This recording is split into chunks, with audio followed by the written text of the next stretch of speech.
The U.S. president believes that prosperity depends on peace. He talked about the U.S. partnering with countries and organizations like the AU to indeed end the violence and prevent the spread of terrorism.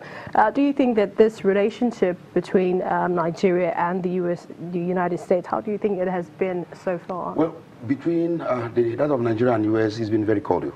I mean, in a way, we entered into a relationship with them where we got political independence in 1960, apart from the Nigerian Civil War, where there was a bit of a strained relationship, and during the Abiola crisis, where the ambassador here, politically, took side with the people against the government then headed by Abacha. The relationship has been very cordial and mutually beneficial. And so they do everything possible to ensure that Africa remains a stable and security crisis-free, for their investment. Of course, you hear him talk about his personal friends who are making so much money in African continent. So as long as the African continent remains stable, and the issue of security taken care of course, their business will blossom. So that's why they always partner with African continent on issue of security and stability, because it's very key for their investment and, of course, return on investment. I've had some guests on this show who believe that I think African leaders can collaborate themselves, can do more by themselves rather than involve the international community. Well, the world is a global village. You can't even, do it alone. Despite all how large and how big American continent is, and the fact that the man said, look, American first, you still see a structure that is already in existence in America that must ensure that you enter into partnership with other countries, apart from Africa, even other European countries. So you cannot do it alone. Much as I agree with you that we should try as much as possible to do what we call regional integration and look at Africa and integrate ourselves and all that, but we cannot single-handedly do it alone. We still need Europe.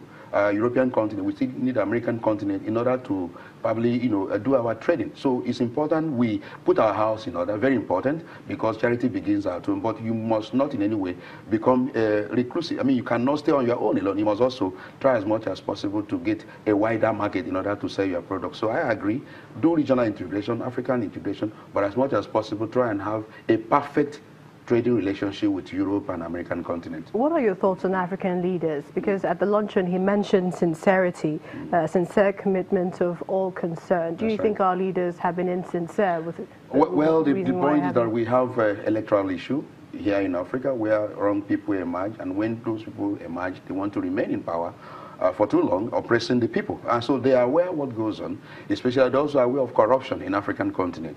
And so insisting on transparency, sincerity, and good governance, is very key, and strengthening institutions. Remember when Obama came to Africa, he mentioned that we must begin to build strong institutions, because that is what makes America tick. No matter who comes in there, the institutions are very strong enough. So go at your home, build your homes, build your institutions and make them to be very strong, and then ensure transparency. Your judicial system and all that must be very perfect. And when you do all that, of course, investors will begin to troop in. And so they're also advising us to make our environment very conducive for their entrepreneurs to come in and do business with. It's a mutual thing. So I think that Africans need to be a bit more sincere with their people and all that. All right, thank you so much, Mr. Onyeka Chubani, for coming on the program. It's my pleasure. Well, the President has departed New York for London after taking part in the 72nd session of the United Nations General Assembly. He was seen off at the JFK airport by the Minister of Foreign Affairs, Geoffrey Onyema, and other government officials who accompanied him on the trip. President Muhammadu Buhari, who was one of the leaders that addressed the General Assembly, restated the country's commitment to democracy as well as the fight against corruption and terrorism. The President was also one of the African leaders that had the lunch with the U.S. President, pledging to work with African leaders to advance causes of mutual interest. Well, still on the 72nd United Nations General Assembly, Libya's head of the UN-backed government, Faiz al-Sarraj, discussed a wide range of international diplomacy issues during his speech to the Assembly in New York. Al-Sarraj was speaking hours after the United Nations launched a roadmap for a renewed international effort to break a political stalemate in Libya and end the turmoil that followed the country's 2011 uprising. An action plan was set out on the sidelines of the Assembly that proposed to amending a 2015 peace deal that quickly stalled. The UN-backed Government of National Accord, GNA, established under the December 2015 deal, never fully materialized in Tripoli, leaving Libya with three competing governments aligned with rival armed alliances. It is my deep belief that there is an opportunity for a political solution in Libya. And I do believe that we all need to come together, independent and sometimes different opinions, different perspectives, different interests. We all need to come together to make sure that this opportunity translates itself into a reality.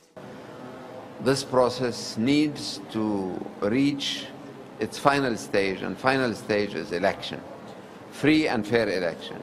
And from a certain point of view, you can see that whatever we are going to do now is to prepare the ground, not for yet a new election that divides the Libyans, but for an election that ensures a real expression of the Libyans.